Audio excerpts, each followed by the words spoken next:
जय हिंद दोस्तों। आज मैं आपको बताने वाला हूँ कि बैंक में हमारा पैसा सेफ है कि नहीं। अगर सेफ नहीं है तो आपको कहाँ पे पैसा इन्वेस्ट करना है और कहाँ से आप वेल्थ बना सकते हो। तो हम सबसे पहले जानेंगे कि बैंक में पैसा सेफ है कि नहीं। तो देखो, हम पब्लिक जो है वो बैंक को पैसा डिपॉजिट करते बैंक को पैसा, और इसके बाद अगर एफडी किए तो 8% का हमें रिटर्न मिलता है। उस पे 8% का हमें रिटर्न मिलता है ब्याज के रूप में। तो ये हो गया। अब ये बैंक के पास जितना भी लोगों का पैसा आता है, ये बैंक क्या करते हैं, सारे पैसे को ना बिजनेसमैन होते हैं उसको लोन के रूप में दे देते हैं। क्योंकि बैंक अपने पास पैसा रखेंगे तो फिर उसको बढ़ाएंगे कैसे, अगर बढ़ाएंगे नहीं तो हमें ब्याज मिलेगा नहीं। तो वो क्या करता है, वो उस पैसे को किसको दे देता है, बिजनेसमैन को। अब बिजनेसमैन उस पैसे को अपने बिजनेस में लगाता है और प्रॉफिट कमाता है, फिर इसको देता है बैंक को वापस। तो बैंक जो है वो बिजनेसमैन को लोन के रूप में दे देता है, और इससे जो बिजनेसमैन से कितना रिटर्न लेता है वो हर साल 15%।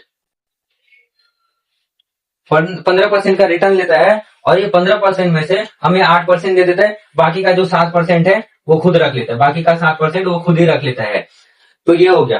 अब हम जानेंगे कि बैंक सेफ है कि नहीं। तो देखो, बैंक तभी सेफ होगा जब बिजनेसमैन सेफ होगा। क्यों? क्योंकि ना इसने बैंक ने है हमारा पैसा जितना भी है सब किसको दे दिया है, बिजनेसमैन को दे दिया है। तो बिजनेसमैन का अगर बिजनेस डूब जाएगा, अगर खत्म हो जाएगा, कुछ कारण से उसका बिजनेस डूब जाएगा, तो पैसा पूरा लॉस हो जाएगा उसका। उसका खुद का पैसा नहीं आ पाएगा, तो लोन का पैसा कहां से वो बैंक को दे देगा। हमारा जितना भी पैसा है सब डूब जाएगा। यही कारण है कि बैंक सेफ नहीं है।